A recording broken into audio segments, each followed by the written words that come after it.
Hello. Welcome to the Homemade Family Podcast. As you can see, we have some special guests, Jon and Amy Claussen. Say hi. Hello.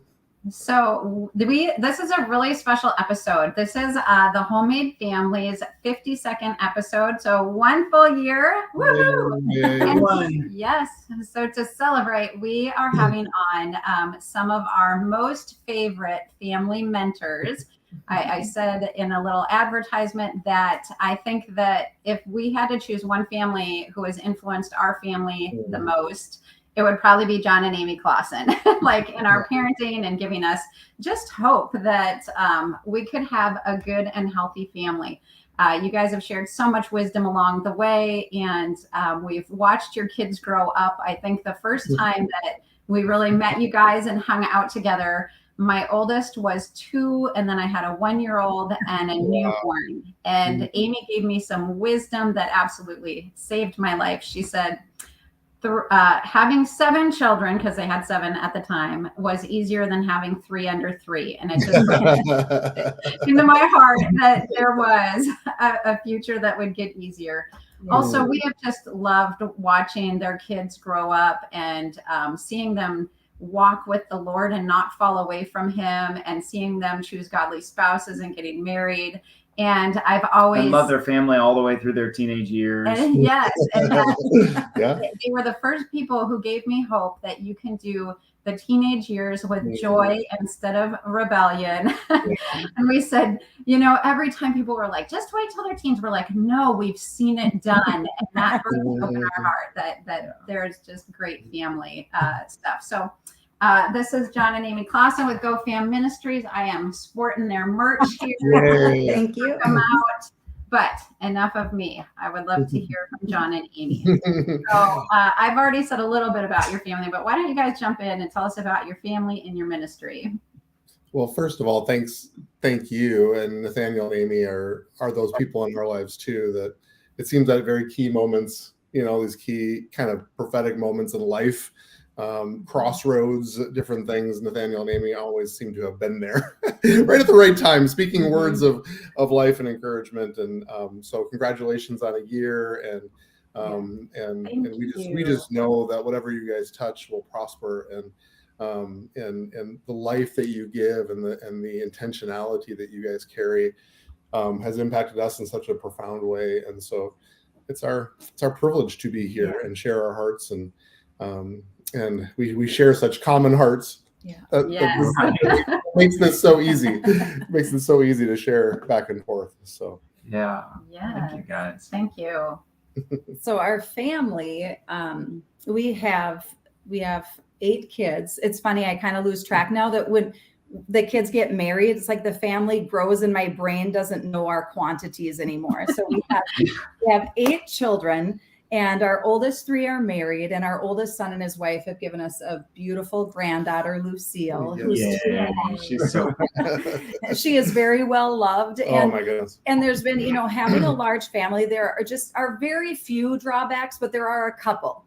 And anybody who's ever changed sheets on a bunk bed knows that bunk bed sheets are one of those drawbacks, because washing sheets and changing bunk beds, not my favorite. And the other negative, there's only 2 that I've come up with, and it's sharing grandchildren with so many greedy aunts and uncles. Yeah, they don't share a lot. You do not. So sheets and really greedy aunts and uncles. It's kind of large family of drawbacks. Drawbacks of large family. Yeah. I have that too. I'm like, Auntie wants you. And I realize like I'm the great aunt to my niece's kids. And so they actually have aunts and uncles. And so I'm like, but I want the baby. But I'm kind of in line. I get it. So do you want to tell our story a little, our unintentional ministry story? Sure. I'll just kind of tell a little bit about how we got into family ministry, but it's because it was the Lord's front door, but it felt like our back door. Because we weren't planning on that. And so it's probably been everything in life kind of orients around when babies were born. And I think our youngest, who is now 10, was just an infant. And so it would have been close to 10 years ago right now, actually. And prior to this, we were kind of in a season where the Lord just he was talking to us about the things that he was asking us to do and asking us to carry, and really stripping back some of those good ideas that we had that were filling our time. And he, one by one was just, actually it kind of felt like all at once.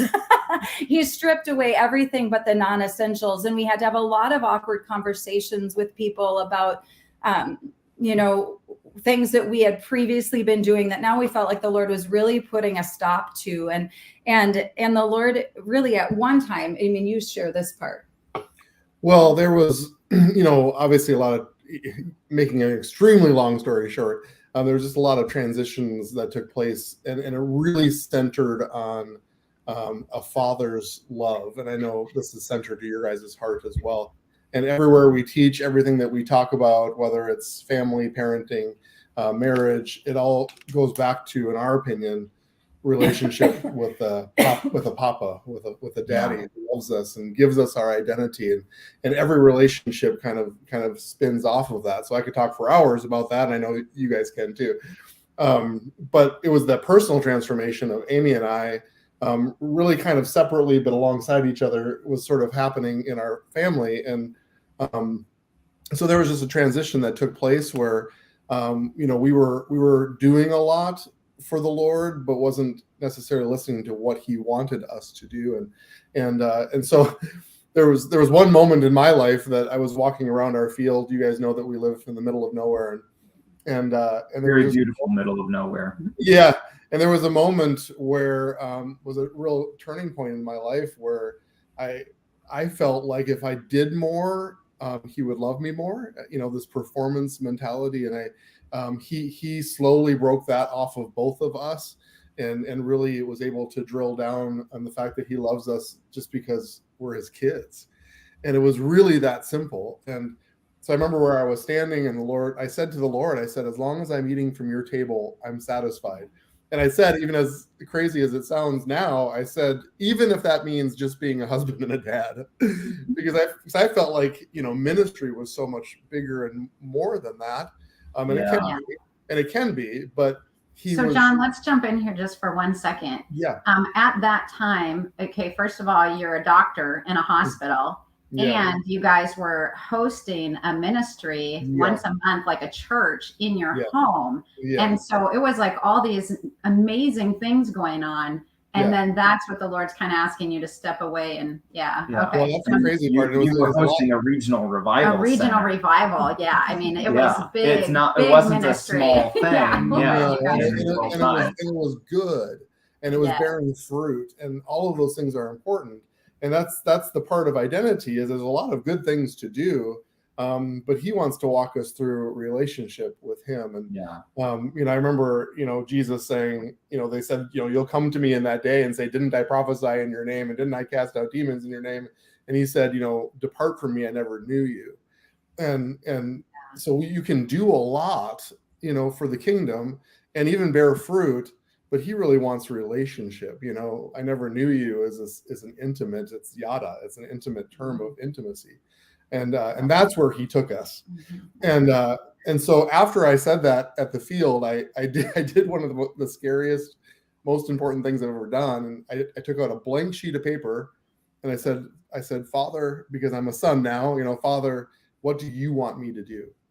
And I didn't write down my list. I just waited till he told me. And there were only about 3 or 4 things on that list, even though we were doing 20 things. But the first thing he told me was to go home and play board games with your kids. And so I was like, okay. And so that really is the beginning of our ministry, honestly, because we just went through this season. We call it the hunkering down season. We made a lot of awkward phone calls. We set a lot of things down and went into a season of playing Catan and Risk, and that's all we did, and it was glorious, and it was in that season that the Father began to download things to us about our family, and it was that. It's funny because we always felt like we should be ministering, but actually once we let it go, actually gave us our ministry. It's funny how that works. And so that's really the transition of the Claussen family, is that it was all about relationship, it was all about love of the Father, and it was all about just being family. And it really wasn't more complicated than that. He gave us, instruction and education and things that we would learn, but it was for us. And then one day, as Amy kind of mentioned, do you know when that was? Yeah. December December 7th, 2012. Very specifically. I know, because it was the day after one of our daughters, who just turned 20, her birthday. Oh, okay. Yeah. And Johnny was at work, and we were at our condo at the time, which is not ours anymore, but we were there for her birthday. And I remember was having a quiet time in the afternoon. All the kids were just out, and I was just in our bedroom, and the Lord just began speaking to me about that there was a season shift was upon us, and speaking to me out of Obadiah about now is the time for Jacob to rise up and possess his possessions, and that it was a time for us as a family to take the things that the Lord had been giving us as bread for us just to eat, and begin to spread it as seed for the families of the church. And that's really our call, is to help awaken the families of the church to the gloriousness that the Lord has placed inside of them. And so he was having this conversation with me, and Johnny walked through the door after work, and he's like, on the drive back up here, the Lord just began talking to me. He goes, I think we have to talk. And I was like, yeah, I know. He told me. And so it was one of those rare times where it's, both of us exactly at the same time, the Lord was speaking to us. And I think he knew it was such a dramatic shift from being, just in a hunker down season. And then as a family, we knew we were going to have to pivot and see what it looked like for us now to begin and share some of the things that the Lord had just been talking to us about over the last years. And so, December 7th, 2012. Yeah. Wow. That would be just over 10 years ago. Yeah, almost to the day. Yeah. Wow. So our oldest son is a cinematographer, and one day he kind of looked at me and said, Dad, what is your why? We've heard these things before. Like, what is your elevator pitch? Like, what is the one thing that you would, tell people, like, what is the heart of your ministry? What drives you when you get out of bed in the morning, and that kind of thing. I said, I think it's like grabbing people by the lapels of their shirt and shaking them and saying, your family is a bigger deal than you think it is. And that's it. That's it. I feel like that's the passion. And every time we teach or speak, I think it comes from that place. And it's not anger, but it's like, right. Exhortation. There you go. Yeah. I want to jump on that. I just felt so much grace, Jon, when you were talking about, you guys were doing good things for the kingdom. You were hosting church services, you were hosting revival, you guys are doing the thing. And then the Lord is like, hey, I need you to lay that down and come away with me for a season and just love on your family. And I feel like that there are some people who need to hear this message a little bit. Let's just go a little deeper into this, especially with the, I think maybe Amy, you can talk to this too. I know you've been a stay-at-home mom forever, but before that you were a career woman too, and that transition sometimes from, I want to do the Lord's work, or I feel like I need to go out and change the world, but it's costing something at home. And the Lord's asking us to like stop going out there so much and to come home, because how do you change the world from home? Do you guys want to just talk a little bit maybe about some of that transition? Like what did you feel like when you were letting the ministry go? And then, what was the cost worth it? Anyway, I'll stop and just let you guys talk into that a little bit. Mm-hmm. Well, I'll let you go into some of the specifics that you've learned along the way. Just from an overarching standpoint, I think all of those things that the Lord did walk us through was preparation, of course, and the glory barn and some of those things. That was all, that's just part of DNA in our family now, and that's what it was meant to be. But one thing I talk about, in my podcast and certainly in our teaching is, as family goes, so goes the culture. And Yeah. and so when we talk about, saving the world Yeah. through our family, Mother Teresa said, if you want to save the world, go home and love your family. That was her Right. line. Right. And so she got it, so she gets it. And so even secular sociologists would tell you that as family goes, so goes the culture. That's just truth. Yeah. And it's always been true. And so we actually connect with a heavenly culture, and we obviously introduce heaven to earth. That's our role, is to be those ambassadors. Yeah. And so that's what just drives us and drives my podcast and those kind of things, because if we can get that, I'll walk into a room with couples and I'll say, these 20 couples can actually change a region. I mean, I believe that. I believe that. I tell them that. Oh yeah. Like if you don't believe that, then I'm wasting my time. I mean, you can change your region simply by changing your home. I believe that so strongly. That's how culture works. Yeah. But maybe you can talk specifically about that. Yeah. I think that sometimes we let how the world places value on something place value on us, if that makes sense. Like we get our work validated by the size of our paycheck, and if our paycheck is smaller, we feel like maybe our job isn't as important, and we let those kind of things be part of our worldview in our homes. And I feel like for me, there is no place that, let me just say it this way. The Lord says that when we take care of the least of these, we've done it unto him. And when you are a mom and you are a dad, we have opportunities to minister to the least of these day in and day out. When you hold a newborn infant in your arms, they are completely helpless, and they are the least of these. They're this small little baby that has nothing but need. And yet when we do it for our children, the Lord sees it like we're doing it to him. Yeah. And so if we want to see family from the perspective of kingdom, then we need to change how we ascertain value on what we do. Because when I'm cleaning up throw up because a child has had the stomach flu, it is one of the holiest moments of life. And that is, I'm not overstating it. No. This is the least of these who is sick, and they need our compassion and our help. And it's just like I'm doing it for Jesus. And so I don't know, I have had the greatest job, and because I've had 8 beautiful children, and now 3 one son-in-law, 2 daughters-in-law, and a granddaughter that are mine, as well as my beloved husband, that are mine to serve and to sow into. And so when I've been able to do that, it's like the holiness of all holy works. Yeah. And so I don't know, I can't tell you that the things that we do for our families are so much more important than a paycheck, but they are. They are. Yeah. I mean, the very first revelation the Father gave me in that season about family is that when I play football with my kids, it's kingdom. Yes, that's what he told me. And I was like, I can do that. Yeah. I can do that. You know what I mean? We overcomplicate it. I mean, people don't have to rent a bus and drive around the country talking about family. That's not the point. Yeah. The point is our everyday, the things that we choose to do and love each other.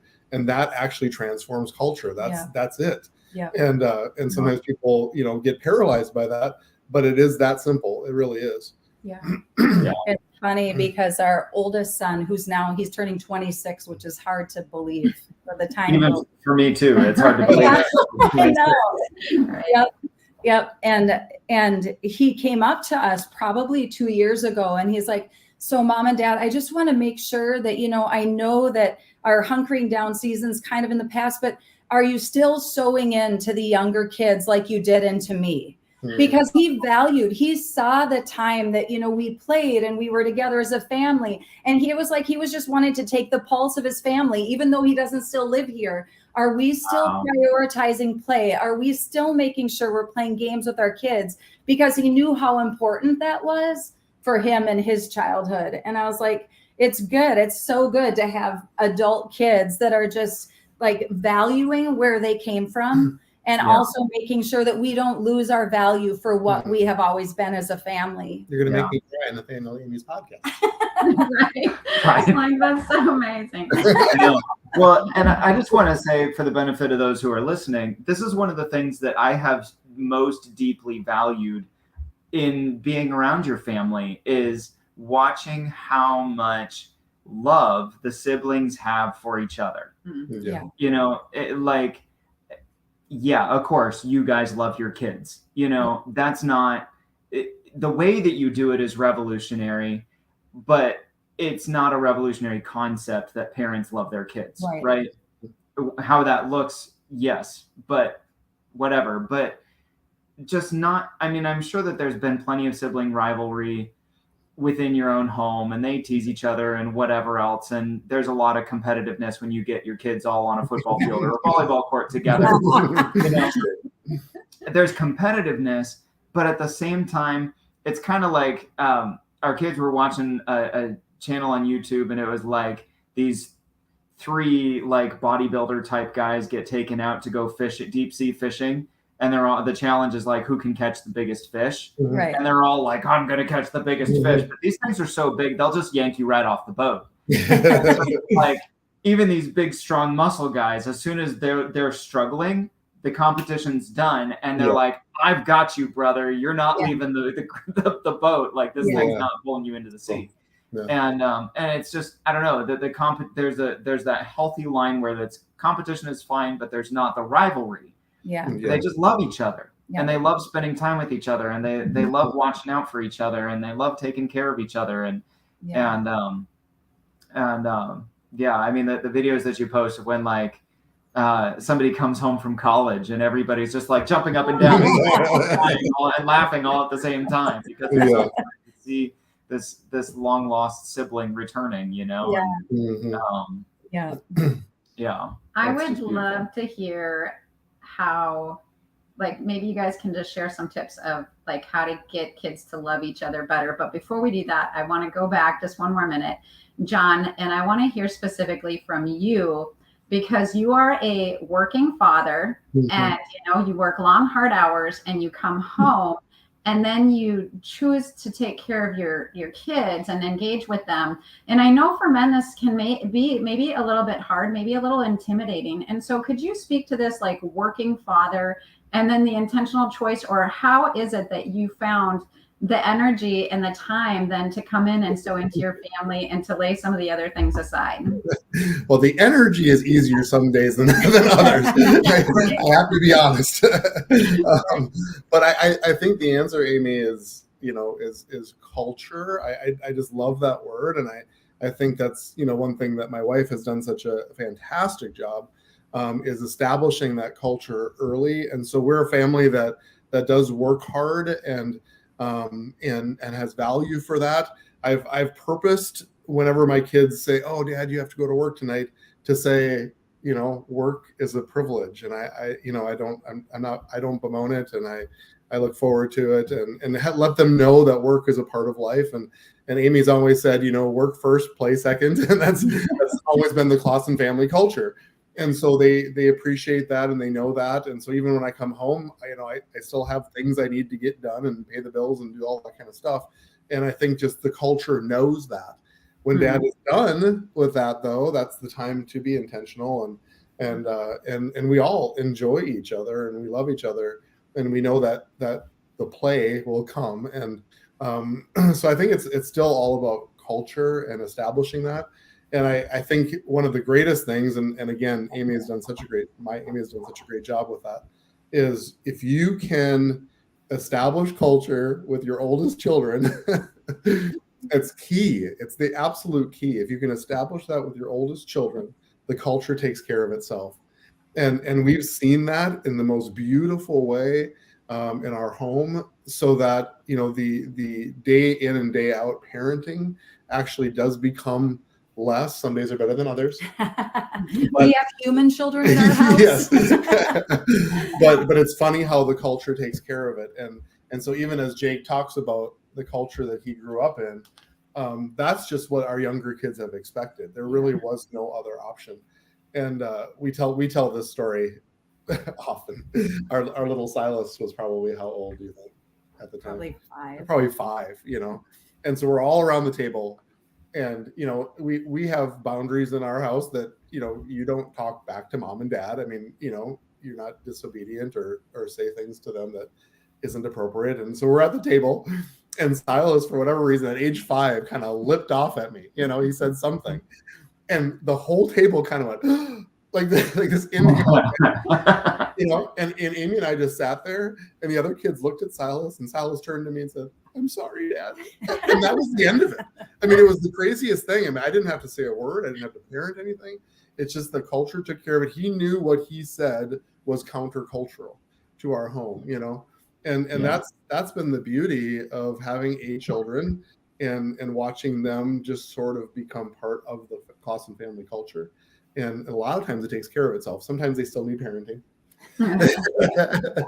But that's been the most fun. And as far as my work goes, that's part of life. And like I said, I try to tell the kids that that's something that we should be grateful for. I'm grateful for my job, and I think they respect that, and know that, and so that's just what they've been taught, Yeah. So there's just a great encouragement that you can have a job, work full time, and still raise a very healthy family. Yeah. I think that where the rubber meets the road is on those hours that you don't have stuff that needs to get done, and if you learn to refresh yourself as a family so that you're not needing to go do not that it's bad to sometimes go do something by yourself, but if your refreshment is an activity everybody can partake in, then when dad's finished working, then the cribbage board comes out instead of dad going off somewhere to be by himself, and I think that's one thing that you do really well. So when he is up and he's just ready, then he is engaging with the kids and escaping man cave culture. Yes, and not saying that it's never that you should never ever have a personal retreat. That's not what I'm saying. Right. When the typical culture is, hey, we play together and we refresh as a family together through play, I think that's been super beneficial. Well, and you've put boundaries around the kids in the way that they interact with each other and with us, and maybe you can share what those hard boundaries are.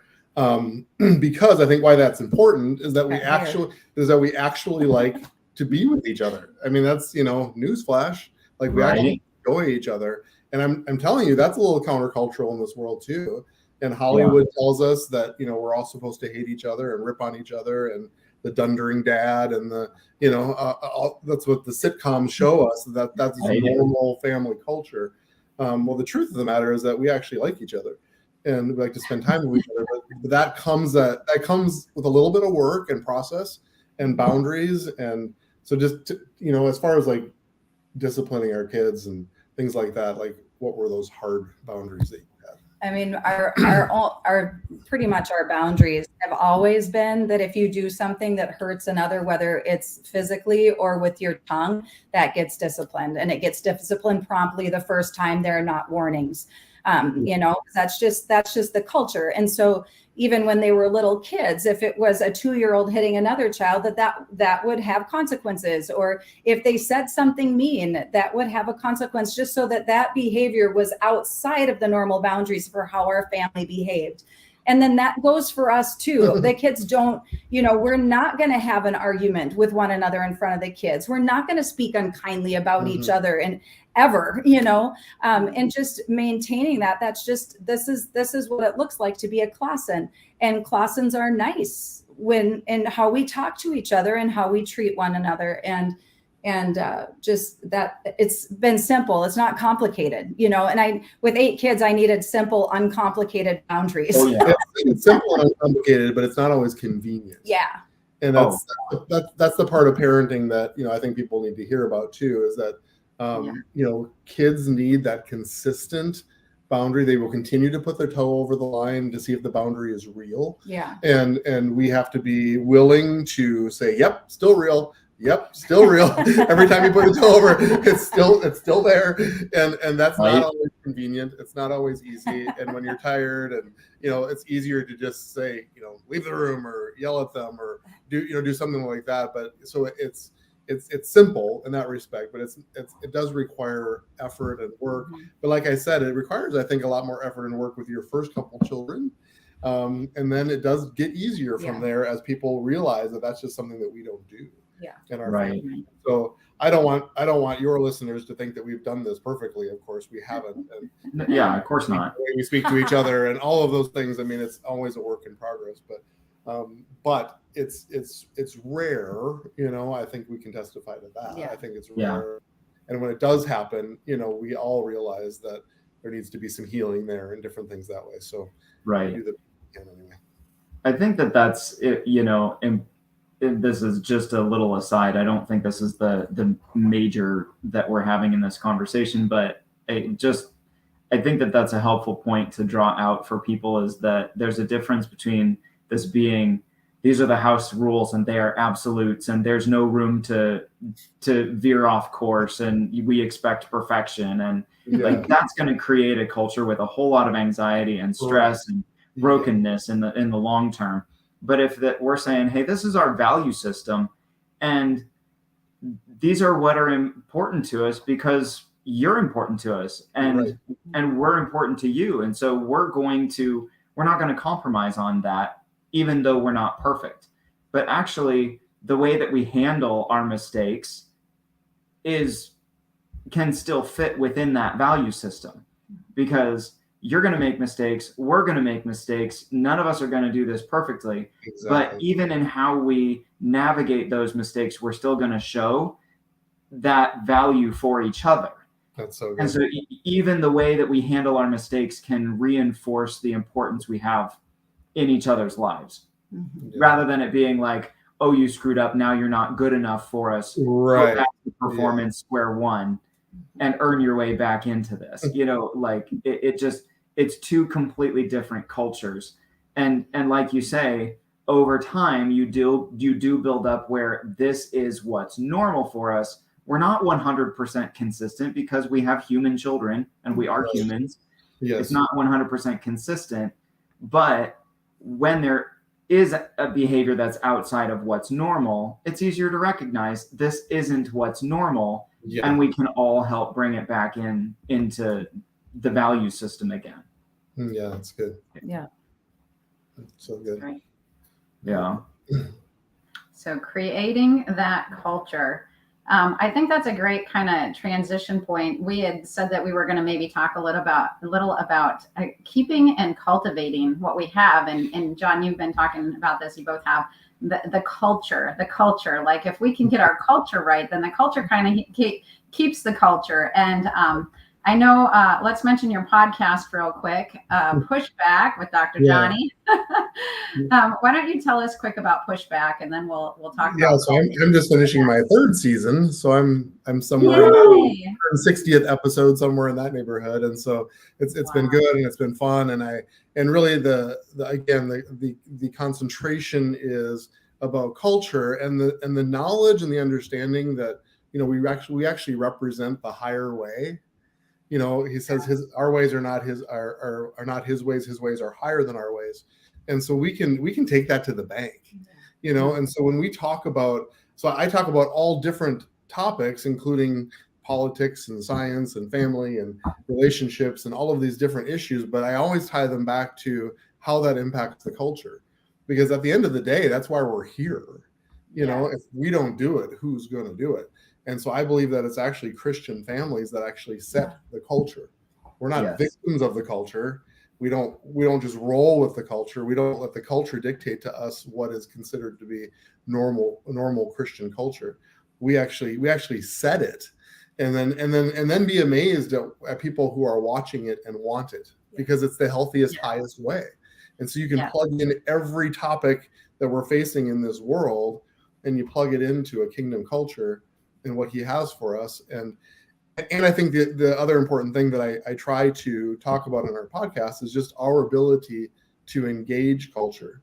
Because if we just shake our fists and we're just angry and we have no vocabulary and we just say, well, why do you feel that way? As well, because the Bible says so. I mean, that's true, except the world doesn't necessarily respond to that. And so we need to be able to have the vocabulary to talk about it. And so that's kind of my heart too, is have families be able to talk about it, parents engage with their children, actually have real conversations, so that when we do engage culture, we actually know what to say. Yeah. We actually know, we've been talking, about abortion. I won't go into that specifically, but it's just an example of the fact that we have the moral high ground. I mean, we know that the Father's heart there is real and it's true and it's good, but we need to know how to talk about it. We have to be able to talk about it with people that don't see it our way, and be able to inject that culture. So it's been really fun. I've been doing it, every week for 3 years, and I'm not tired of it yet. And I have plenty of more things to talk about. For some reason, our culture never runs out of things to talk about. Right? It keeps giving you inspiration. Yes. So I still enjoy it, and I'll still do it as long as he tells me to do it. And so, So PushBack with Dr. Johnny. You can go to YouTube and find it there. Obviously, anywhere you get your podcasts, and then pushbackculture.org is my website. I like people to leave kind of comments, questions. I've had people disagree with me and give topics that they want to hear about and things like that. And so that's all good because I want to be able to talk about it. So that's been a fun weekly endeavor for me. It's a good outlet. And I think it's so important. So the other day, Nathaniel was talking with one of our kids, and it was like we had a boundary that kept getting crossed. And it's like, we've been teaching you this for a long time. I don't understand why it's still getting broken.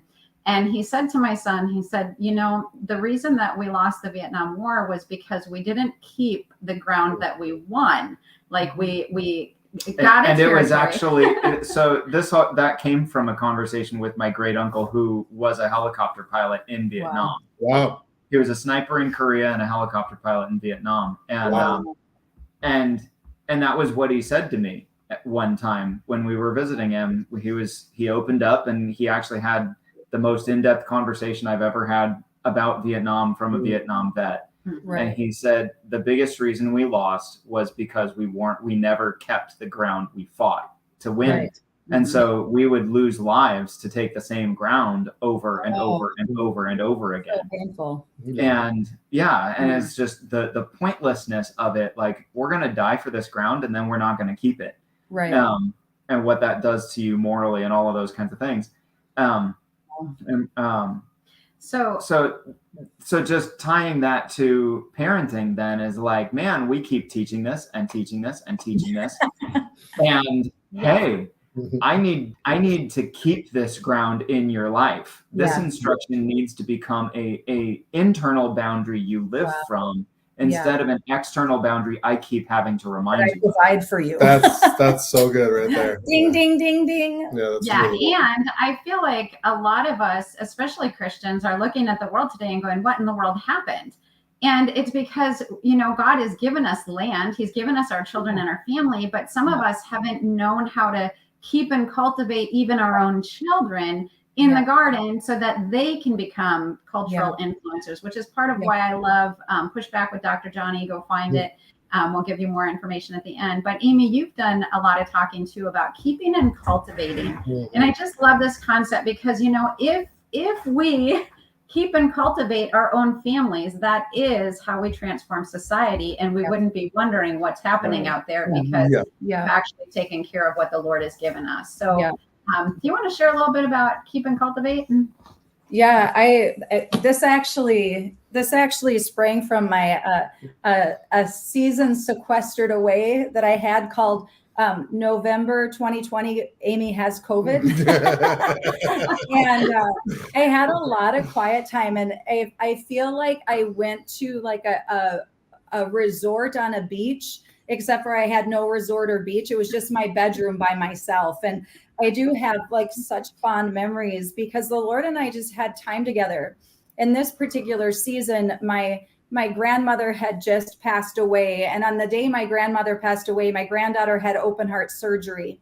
And when I was sick with COVID, Lucille, my granddaughter, was still in a coma, a medically induced coma because of her heart and recovery. And it was this season where I just needed to lean into the heart of my daddy. I just needed to feel his heartbeat. I just needed his arms around me. And as miserable of being sick with COVID was, it actually provided me with what I needed, what my spirit and soul needed in this season. And from it, I have pages and pages in my journal and just things that the Lord and I talked about. But one of them was he just really lit on fire for me, Genesis 2:15. And it says, then the Lord God took the man and put him in the Garden of Eden to tend and keep it. And tend and keep just were those action verbs, you know? And I'm a girl that I love. My husband's so big visionary and culturally minded, and I love that about him. But I'm like, where are the action steps? I'm a girl that likes to put my feet and my hands in the dirt and really do it, you know? And so I think that's why we're a good pair. Yeah, I think so. Us too. Same. With you, John. Sounds familiar, does it? It does. And so I love to take words and look at them, what they look like in Hebrew, what they look like in Webster's, the old Webster's, the new Webster's, because that's different, you know, and just really pull them apart. But I was shocked when I found out that the word to keep and, you know, tending and keeping, that keep is actually the Hebrew word shamar.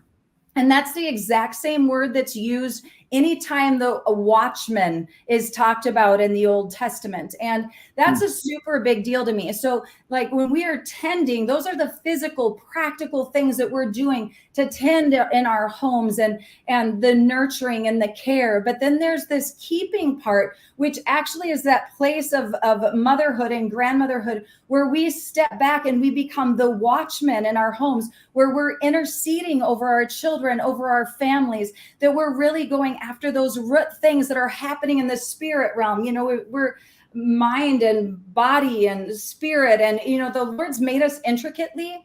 And as husbands and wives, as we are operating in our home and tending and keeping, there's the physical and the spiritual aspect of that. And I feel like the Lord's just been lighting that in fire inside of me and giving me some practical things to do strategically to help my children, things to pray and declare over my children and my grandchildren that will change the course of history for all time. And those are things that happen in just the quiet place of my home. And they're for all of us, that place of tending and keeping. Yeah, it's really good. I feel like there's something. I was just talking to Adonaiah earlier today, and I was like, you know, when God was giving me the messages that became my book, Become You, it'd be so many different times where I'd be anywhere from the shower to a time of prayer, you know, and all of a sudden God would drop something on me and my brain would melt. That's like that's how it often is when God talks to me about stuff. And it's been quite a while. I mean, Become You came out 6 years ago, and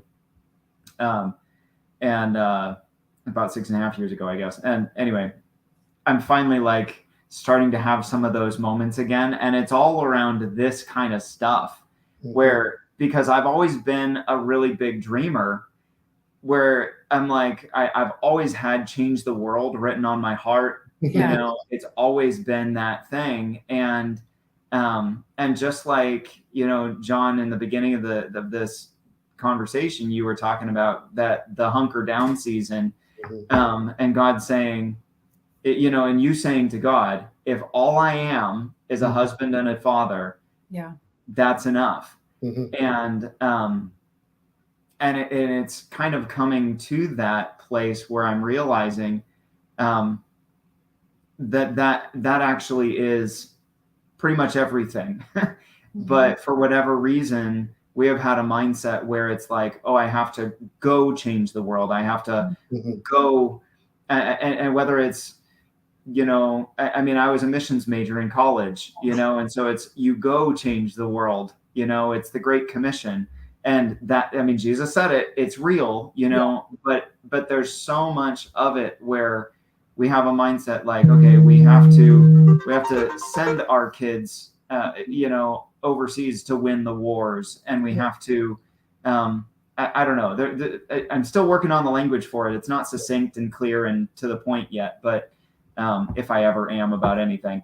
But I feel like there was so much going. Like, you had the Great Depression and people had to go find a job somewhere, and they left kids, or they had to send kids away to wherever, and there wasn't the ability to stay and tend and keep. Yeah. There just wasn't the ability. And then you send them all the way to war. And then there's, all of this, I'm sending my kids, or I'm going away myself. And there's not the staying and putting roots down and tending and keeping. And recently, the language that God's been giving me for it is just comparing Egypt to Israel, and Egypt being this, it's all about the king who's at the top, and how glorious and how wealthy can we make the king. We got to build the monuments, and we got to build the pyramids, and we got to build the cities, and we got to all of these things, and we'll even enslave people to do it. Yeah. But when you go to how God established Israel, literally there was no king. They were all a royal priesthood. They were all royalty, and they were all priests. That was the calling. Yeah. And it was all, hey, this is the land that you're inheriting. Yeah. Keep the land. Yeah. Just keep the land. Yeah. And in fact, I'm going to set the laws up so that even if you somehow manage to lose the land, you're going to get it back within 50 years. Yeah. And so it was all about how deep can you go, not how high can you go. Yeah. And I feel like that's the culture shift that God's wanting to bring to his people, is this: how deep can you go, more than how broad or how high can you go. Anyway, it's something that's really messing with me, and I just kind of, I don't know where to go with that, but I felt like it connected in this conversation. So I just wanted to, maybe you can kind of, I don't know if there's something there you can reply to or respond to or whatever. Well, kind of gone full circle in this conversation, because it always, in our opinion, comes back to identity. It always comes back to a father speaking to his children. And so I believe the shift that he wants to bring in this season is, there have been revivalists throughout time, and so many revivalists have come and gone at the expense of their family. Yeah.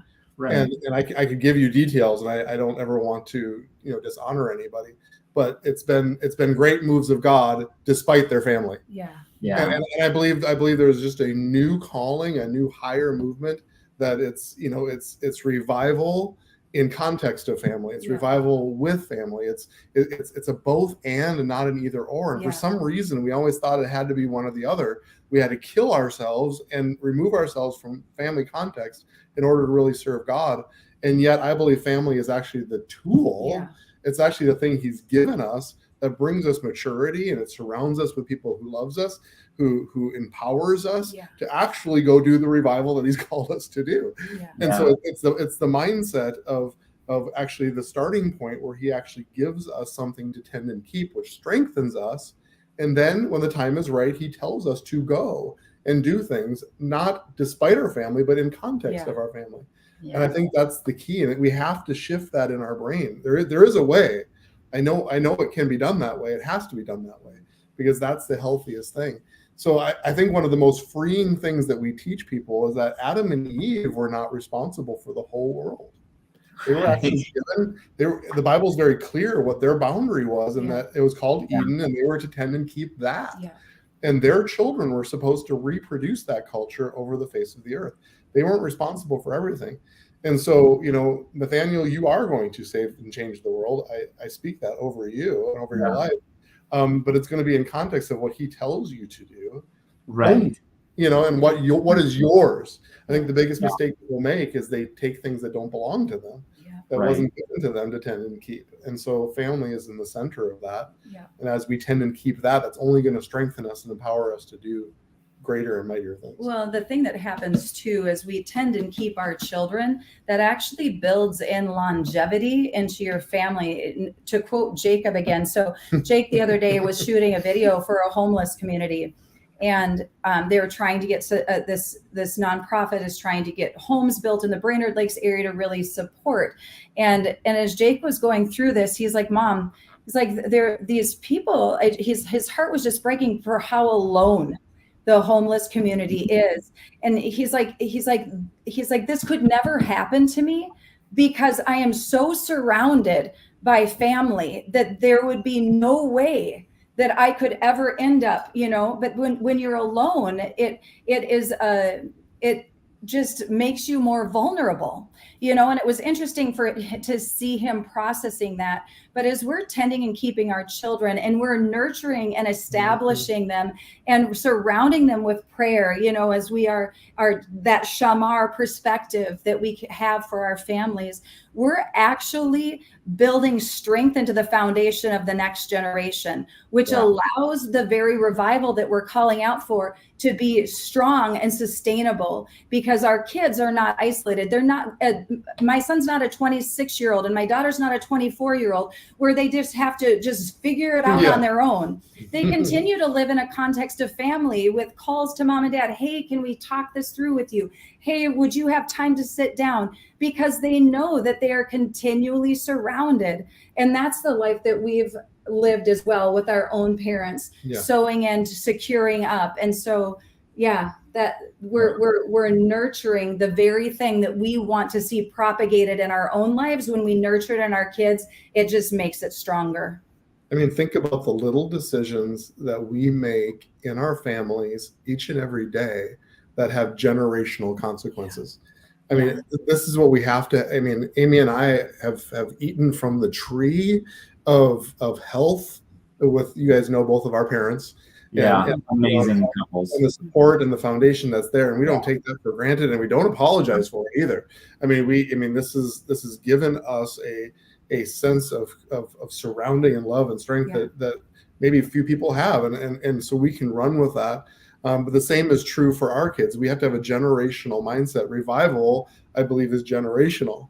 And it's always meant to be. And because it's cultural. I always go back to that word. Revival isn't something that just flares up here and there. God does not need to be revived. Hello. It's we that need to be revived, and we're the ones that are entering into his stream. And so we can do that as a healthy family, and it becomes part of culture. Can revival become part of normal family culture? Yes, every day. That's what I believe. Amen. Amen. That's so good. An hour just flies by. I know there's like thousands of things more that I want to talk about, but you guys go out and go to GoFam.org. That's your website, right? GoFam.org for GoFam. And you can find out about marriage conferences. These guys do 4 marriage conferences a year?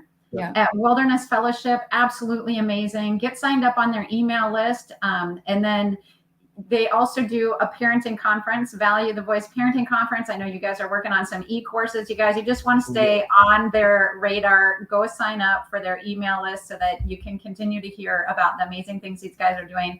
We took our kids to the Value the Voice Parenting Conference, and their daughter even got up and taught the kids. So it was, even generational there. It was so powerful. Our kids just walked away with really good things. And then, Johnny, one more time, the website for your podcast, Pushback. It's pushbackculture.org. Okay, Pushback Culture. Pushbackculture.org. Again, go on there, sign up for the email, because then it comes to your inbox every Wednesday. We love getting that. And it's super helpful because it's very equipping. And let me tell you, Jon is he's a very, very smart man. You have a doctorate. You're very smart in science and biblical culture and making everything come together and fit together. And so it's just super, super helpful. Thank you guys for being on today. We love you guys. We love you too. And I just love everything that you're doing. And we want to just help get your voice out there even more, because your family has radically impacted our family. And I would just love to see more families impacted by you guys. If we can help get that out there, it would be great. Love you. We love you. We love you guys too. Thank you again. We will see you later. Yeah. Bye.